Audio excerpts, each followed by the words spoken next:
All right. So if you've never heard this before, this is 3870. There's a bunch of guys in Texas and different places that operate on sideband here. And then there's a bunch of guys in California that decide that they operate here too. And it's technically the AM window. However, whatever the tit for tat it may be, the people will say, well, that's the AM window, you should stay out of there. But there's people operating AM down in the extra part of the band. You can do AM anywhere you want, really. So these guys on sideband, I've been listening to this for years, are bitter, and the AM guys are bitter, and they all just turn up their power and ignore each other and walk all over each other. So being in Arizona, I can hear both of them, and what happens is the sideband guys are on here hours before the guys get on AM. Hours and hours and hours. They're like on here all freaking day. All hours, late into the night. They basically have like a round table, like 12 hours out of the damn day or something. And so the AM guys come on here and just pretend that these guys aren't here and just do their net, whatever days a week they do it. Neither one of these parties are willing to move up in frequency, and the AM guys could totally move up further because the AM window extends to like I don't know what. But I've heard plenty of people on AM on 3880, 3885 even.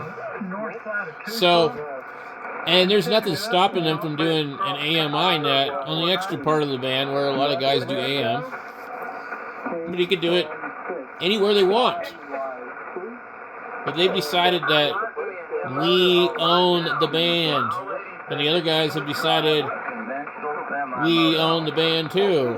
We were here first. So who's right and who's wrong? Well, in my opinion,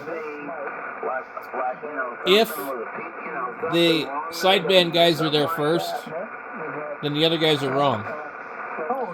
Now, I'll give you another example of kind of how this kind of thing works. There's the 3916 nets. There's some nice guys on there, whatever. A lot of them run illegal power. But what they do is they monopolize the frequency 24/7 so that nobody else can use it. And they can claim it as their own. And if you were to try and use 3916 frequency any time of the day, when there's any kind of propagation, you would get run off by a bunch of these knuckleheads. They would throw a fit. Whether or not they were already there or not, they would throw a fit. And they believe they own the frequency to the point that they have a Facebook group called 3916. But fundamentally, I think this is what's wrong with ham radio. You think you own the frequency. You don't. It says it right in the crap when you took your license. I don't care if you passed your test in 1930. The requirement was still the same back then. And so these guys just camp out. They got all kinds of people that camp out. They hold down the frequency. Nobody else can ever use it. And that's ridiculous. And not only that, though, I used to be in another group of guys that would get on 3913. We've been on there for a long time. They're constantly suffering from bleed over from the guys on 3916 because they want to run wide and they want to run 3,000 watts. You know? So, it is what it is. But on here, the AM guys just need to go fucking move, period. You know what the other guys are doing is wrong, but hey, look, suck it up, Buttercup, and move your fucking transmitter. Oh, you can't. Okay. And that's the excuse every time. I can't. I'm rock bound. So, they won't move because they say, well, my transmitter is crystal controlled and I don't have a crystal for 3880.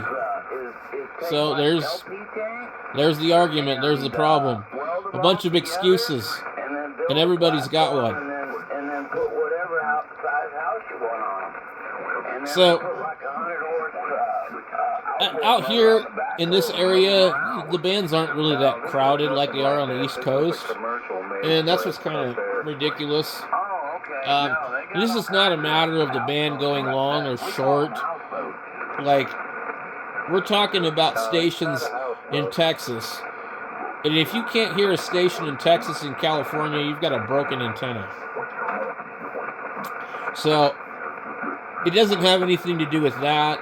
It's not like, well, we were on here for 3 hours, but you didn't hear us because the band wasn't open. No, they hear them. They know they're there.